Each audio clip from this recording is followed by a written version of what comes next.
یہ بات اچھی طریقے سے ذہن کے اندر محفوظ کر لیں کہ صحابہ میں سب سے زیادہ اقوال اگر کہیں کوٹ کیے جاتے ہیں اور بہت زیادہ متاثر کن ہیں تو وہ مولا علی کرم اللہ تعالی وجہ الکریم، بڑی حکمت بھری باتیں، لبریز ہوتی ہیں حکمت سے بھری ہوئی ان کی باتیں۔ بسا اوقات تو ایسا محسوس ہوتا ہے جیسے کوزے میں انہوں نے سمندر بھر دیا ہو۔ گھنٹوں کی تقریروں پر ان کا ایک قول بھاری ہو جاتا ہے، اور کیوں نہ ہو جن کے بارے میں حضور صلی اللہ علیہ وسلم یہ فرمائیں کہ انا مدینۃ العلم وعلی بابها، میں علم کا شہر ہوں اور علی اس کے دروازے ہیں۔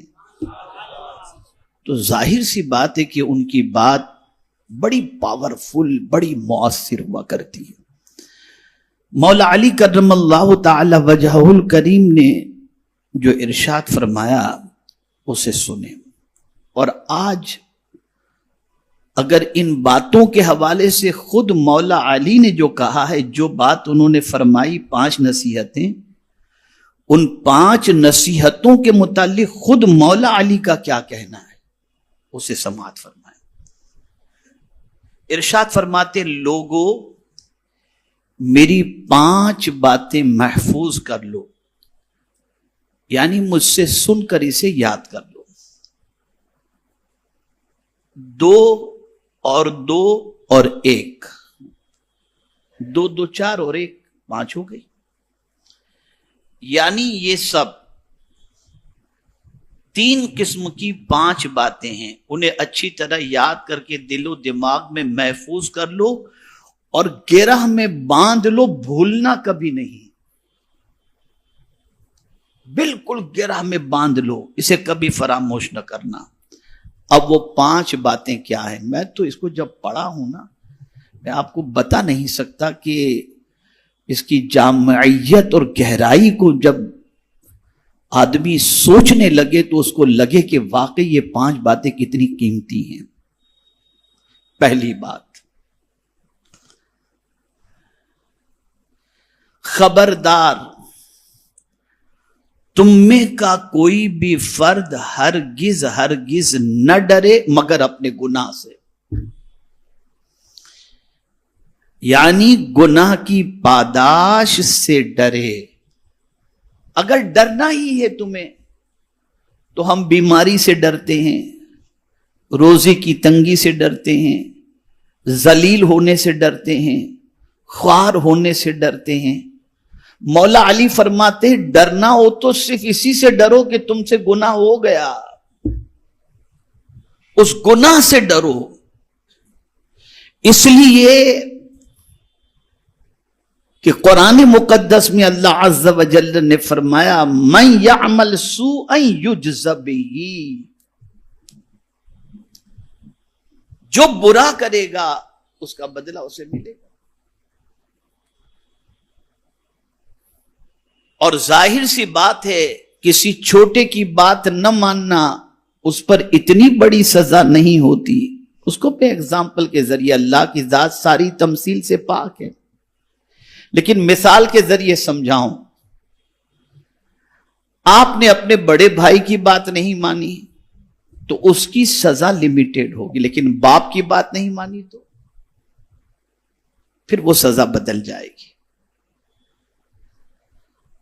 تو مولا علی کرم اللہ تعالی وجہ الکریم کا بتانا مقصد یہ ہے کہ تم نے اللہ کی بات نہ مان کر، اس کے رسول کی بات نہ مان کر تم نے گناہ کر لیا تو سب چیز سے تو ڈرتے ہو، جس بڑے کی نافرمانی تم نے کی اس سے بھی کبھی ڈرے ہو؟ ڈرنا ہے تو اس سے ڈرو کہ مجھ سے یہ گناہ کیسے ہو گیا، میں نے اپنے رب کی نافرمانی کیسے کر دی۔ اور اس ایک بات کے اندر آپ دیکھیں کتنی جامعیت ہے۔ کہ جتنی مصیبتیں آتی ہیں وہ گناہ کی وجہ سے آتی ہیں. قرآن کہتا ہے ما اصابک من مصیبت فبما کسبت ایدیکم ویعفو عن کثیر. جو مصیبتیں تمہیں پہنچتی ہیں وہ تمہارے ہاتھوں کی کمائی ہے. ارے بہت سارے گناہ تو مولا یوں ہی معاف کر دیتا ہے، لیکن ہم سب چیز سے ڈرتے ہیں، گناہ سے نہیں ڈرتے. اللہ والے گناہ کے تصور سے گھبرا جاتے. اور ایک حدیث سنا دوں. ام المؤمنین حضرت عائشہ صدیقہ رضی اللہ تعالی عنہا نے رسول اعظم صلی اللہ علیہ وسلم سے عرض کیا، یا رسول اللہ صلی اللہ تعالی علیہ وسلم، کیا کوئی ایسا بھی ہے جس سے قبر میں سوال نہ ہو؟ تو میرے آقا صلی اللہ علیہ وسلم نے فرمایا، ہاں عائشہ، جو شخص اپنے گناہوں کو یاد کر کے روئے اللہ اس سے قبر میں سوال نہیں پوچھے گا.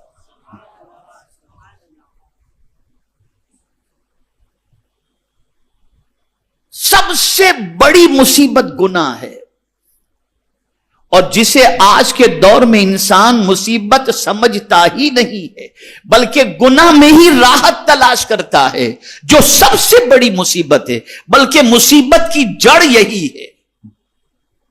تو مولا علی کرم اللہ تعالی وجہہ الکریم فرماتے، ڈرنا ہے گناہ سے ڈرو.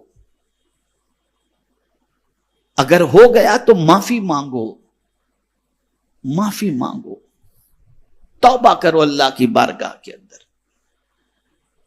اور یہ سوچو کہ کہیں اس گناہ کے انجام میں اور سزا کے اندر کسی بڑی مصیبت میں ہم گرفتار نہ ہو جائیں. اسی لیے فرمایا کہ جلدی، اگر حضور نے فرمایا کہ کسی چیز میں جلدی کرو تو حضور نے فرمایا توبہ کرنے میں جلدی کرو. عجلوا توبہ، توبہ کرنے میں جلدی کرو، اس میں تاخیر مت کرو. اور اسی میں آدمی تاخیر کرتا ہے. تو پہلی بات مولا علی نے کتنی پیاری فرمائی، یعنی وضاحت میں تو دیکھتا ہوں تو عقل دنگ. کوئی فرد ہرگز ہرگز نہ ڈرے. کیا فرمایا؟ بولیے. ہرگز ہرگز نہ ڈرے مگر گناہ سے. پتا چلا تم کسی اور چیز سے ڈرو ہی مت. ڈرنا ہے تو گناہ سے ڈرو، اس لیے کہ اگر تم گناہ سے ڈر گئے اور گناہ سے رک گئے تو تمہارے سارے کام اللہ خود بخود بنا دے گا. اب اسی پر میں اگر گفتگو کرنا چاہوں تو بڑی لمبی گفتگو ہو سکتی ہے. جو گناہ سے ڈرا، نیکی پر ایک جنت، گناہ سے ڈرنے پر 2 جنت. وَلِمَنْ خَافَ مَقَامَ رَبِّهِ جَنَّتَانِ، یہ قرآن کہہ رہا ہے. اور ڈر گیا گناہ سے، رک گیا گناہ سے، تو قرآن کہتا ہے وَمَن يَتَّقِ اللَّهَ يَجْعَل لَّهُ مِنْ أَمْرِهِ يُسْرًا. تمہارا کوئی کام کوئی بگاڑ سکتا ہی نہیں. جو اللہ سے ڈرا اللہ اس کے سارے کام کو آسان کر دیتا ہے، آسان کر دیتا ہے. تو پہلی بات جلدی جلدی میں سمجھا دوں، یہ آپ نے سمجھ لیا. ڈرنا ہے تو کس سے؟ گناہ سے. آج کے بعد کہیں گناہ کا خیر میں ڈر جاؤ، نہیں مولا پکڑ کرے گا تو کیا ہوگا، کیسے جواب دیں گے اس کو. کہیں اس گناہ کی وجہ سے بڑی مصیبت نہ آ جائے، اس لیے گناہ سے بچو. اور یہ بھی بتا دوں، کسی چھوٹے گناہ کو چھوٹا سمجھ کے کرنا بھی نہیں. ارے یہ تو چھوٹا گناہ ہے، نہیں. کسی بستی کو آگ لگانے کے لیے چھوٹی سی چنگاری کافی ہو جاتی ہے. بڑی بڑی بلڈنگوں کو ہم نے جلتے ہوئے دیکھا ہے، ایک چھوٹے سے شارٹ سرکٹ کی وجہ سے بلڈنگ جل گئی. ہوتا ہے نا. اس لیے چھوٹے سے گناہ کی وجہ سے بھی جہنم کا ایندھن انسان بن سکتا ہے. دوسری بات، بہت پتے کی بات ہے، دوسری بڑی پتے کی بات ہے. فرماتے ہیں امید نہ رکھے مگر اپنے رب سے. امید نہ رکھے مگر اپنے رب سے، یعنی نفع پہنچانے ضرر سے بچانے کی امید اللہ ہی سے رکھو. اور سب سے مایوس ہو جاؤ، سب سے مایوس ہو جاؤ، بس اسی سے امید رکھو. اور خدا کی قسم وہی ذات ایسی ہے کہ جب اس سے کوئی امید رکھتا ہے نا تو اس امید کو وہ ٹھیس نہیں پہنچاتا، اس بندے کی امید کو پوری کر دیتا ہے۔ اس لیے کہ ہر بندہ محتاج ہے، خدا مختار ہے، قادر مطلق ہے، اور وہ اپنے بندے سے سلوک اسی اعتبار سے کرتا ہے جس طریقے کی بندہ اس سے امید رکھتا ہے۔ آپ اچھی، حضور فرماتے ہیں اللہ سے اچھی امید رکھو، جیسی امید رکھو گے ویسا وہ کرے گا، جیسی امید رکھو گے۔ ایک واقعہ عرض کرتا ہوں۔ دنیا میں ایک شخص بہت گنہگار تھا، زندگی گناہوں میں اس نے گزاری۔ قیامت کے دن اللہ عز و جل اس کے گناہوں کی وجہ سے فرمائے گا اسے جہنم میں ڈال دو۔ تو جہنم کی طرف دوڑے دوڑے وہ جانے لگے گا، آہستہ نہیں۔ رب قدیر جل جلالہ فرشتوں سے فرمائے گا اس کو جہنم میں جانے کا حکم دیا گیا ہے، یہ دوڑ کر جا رہا ہے، ذرا بلاؤ کیوں دوڑ کے جا رہا ہے۔ بلایا جائے گا، پوچھا جائے گا جہنم کوئی اچھی جگہ تھوڑی ہے، اور تو جہنم کی طرف دوڑے دوڑے جا رہا ہے۔ تو عرض کرے گا مولا زندگی پر تو تیری نافرمانی کی، اب ایک حکم تو نے دیا جہنم کی طرف جانے کا، تو میں نے سوچا چلو اس پر جلدی سے عمل کر لوں، شاید مولا کرم فرما دے۔ بس رب قدیر کی رحمت کو پیار آیا کہ اس بندے نے مجھ سے اچھی امید رکھی ہے، فرشتوں لے جاؤ اسے جنت میں داخل کر دو۔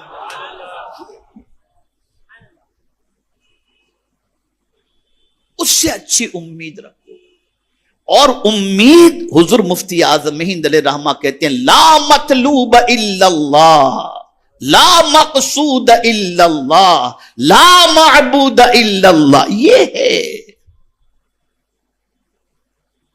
ہم سب سے امید رکھتے ہیں، رب سے امید نہیں رکھتے، اور یہ سب سے بڑا دھوکہ ہے،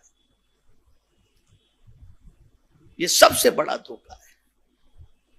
تو مولا علی فرماتے ہیں اپنے رب سے امید رکھو، کامل امید رکھو، اسی پر بھروسہ کرو،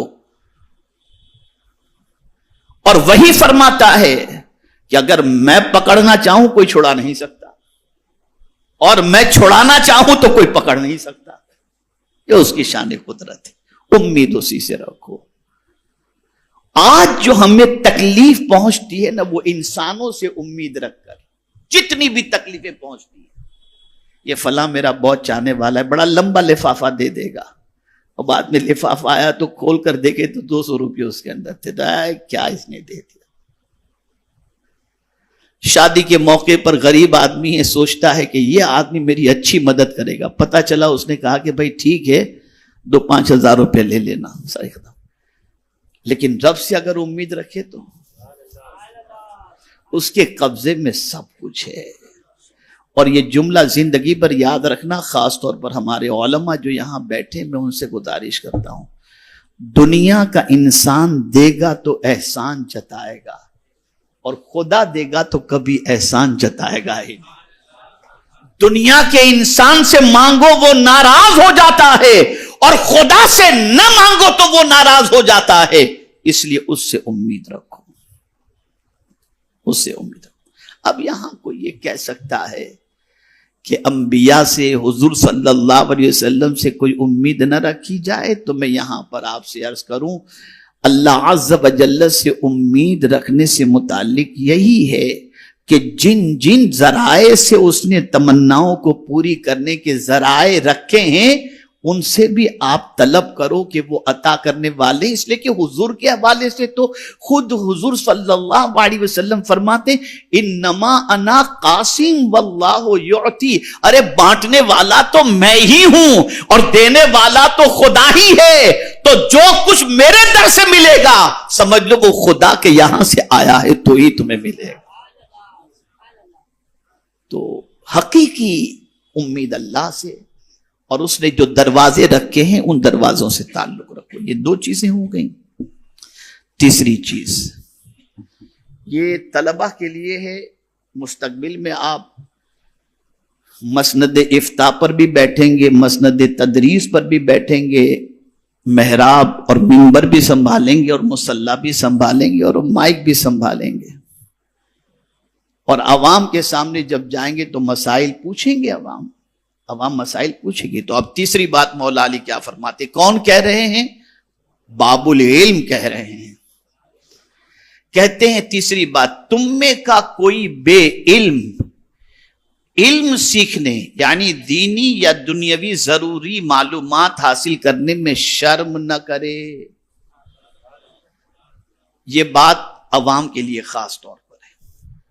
ہمارے یہاں بوڑھے ہو جاتے ہیں تو سوچتے ہیں کہ یار اب یہ عمر علم حاصل کرنے کی تھوڑی ہے۔ میں آپ کو بتاؤں گا تو حیرت ہوگی، زیادہ تر صحابہ نے علم حاصل کیا 30 سال کی عمر کے بعد ہی کیا ہے۔ بلکہ ایک صحابی کے بارے میں تو یہاں تک ہے کہ 60 سال سے زیادہ کی عمر ہو گئی تھی، بعد میں علم حاصل کیا، اور صرف تحدیث نعمت کی خاطر۔ اللہ میری نیت کو جانتا ہے۔ سب سے پہلا میرا شاگرد میرے شہر کے اندر جب میں نے حفظ مکمل کیا اور اس کے بعد بلکہ پڑھ رہا تھا، تو اس زمانے میں ایک شوق تھا قرآن سکھانے کا، تو سب سے پہلا جو میرے شاگرد جو تھے وہ 60 سال کے ضعیف ہی تھے۔ میں ان کو رات کو قرآن سکھاتا تھا، اور تحدیث نعمت کی خاطر کہتا ہوں، الف با تاسا نہیں جانتے تھے، لیکن 3 مہینے میں ان کو میں نے قرآن سکھا دیا تھا، الحمدللہ۔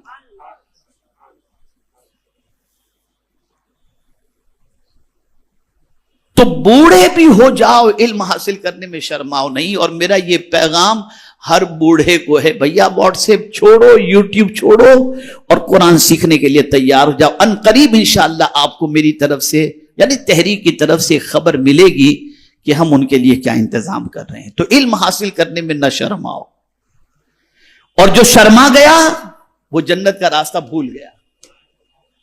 اس لیے کہ حضور صلی اللہ علیہ وسلم ارشاد فرماتے ہیں، جو علم کے راستے پر چلا اللہ اس کے لیے جنت کا راستہ آسان کر دیتا ہے۔ تو شرماؤ نہیں علم حاصل کرنے۔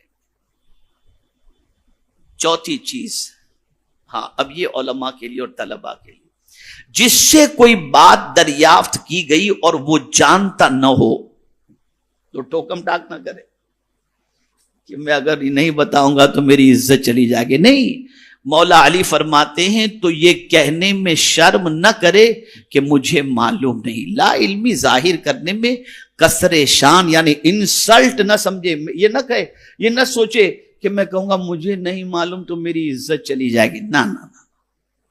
چوتھی بات یہ مولا علی، اس لیے کہ غلط بتائے گا تو جب تک وہ غلطی پر عمل کرتا رہے گا گناہ تمہارے سر پر جائے گا، گناہ تمہارے سر پر جائے گا۔ اس لیے لا علمی کا اظہار کر دو کہ بھائی انسلٹ اس میں محسوس مت کرو، بتا دیا کرو کہ مجھے نہیں معلوم، آپ فلاں سے پوچھ لیں۔ اور پانچویں بات جس کو خاص طور پر حضرت فقیہ ابو اللیث سمرقندی رحمت اللہ تعالی علیہ نے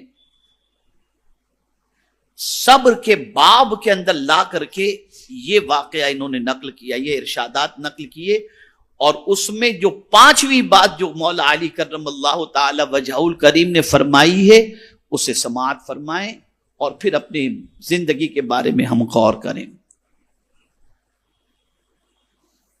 پانچویں بات، معلوم ہو کہ جملہ کار خیر میں، اچھے کام میں صبر کا مرتبہ ایسا عظیم ہے جیسا جملہ اعضائے بدن میں سر کا مرتبہ۔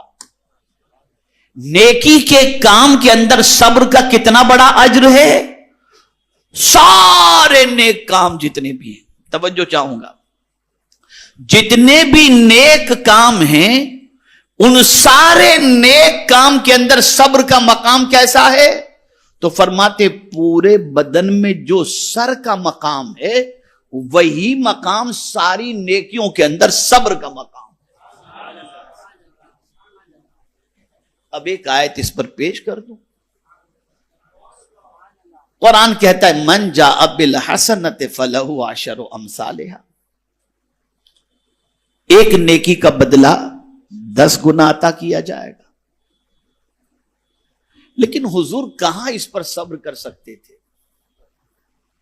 جب رب قدیر جل جلالہ نے فرمایا کہ ایک نیکی پر 10 گنا، تو سرکار نے عرض کیا مولا اور زیادہ کر دے. تو رب نے فرمایا ایک کا 700 گنا. سرکار نے عرض کیا اور زیادہ کر دے. تو رب نے فرمایا اگر حرم کے اندر کوئی نیکی کرے تو 50,000 ثواب، 50,000 گنا. حرم مکہ میں کرے تو 1,00,000 گنا، یہ ثواب بڑھا. پھر بھی حضور عرض کر رہے مولا اور کر دے. تو پروردگار نے جانا کہ میرا محبوب چاہتا ہے کہ امت کو ایسا ثواب ملے جو انکاؤنٹیبل ہو، بے حساب ہو. تو فرمایا انما یوفی الصابرون اجرہم بغیر حساب. جو صبر کرے گا اسے لمیٹڈ نہیں، ان لمیٹڈ اللہ اجر عطا فرما دے. یہ ہے صبر، یہ ہے کڑوی دوا. لیکن یہ ایک دوا اتنی پاورفل ہے کہ اس چیز کو اگر کوئی بندہ اختیار کر لے تو وہ مقام انسان پا لیتا ہے جو محنتوں سے نہیں پا سکتا. اور میں قرآن سے عرض کروں گا، اپنی طرف سے نہیں. قرآن کہتا ہے وَمَا يُلَقَّاهَا إِلَّا الَّذِينَ صَبَرُوا وَمَا يُلَقَّاهَا إِلَّا ذُو حَظٍّ عَظِيمٍ.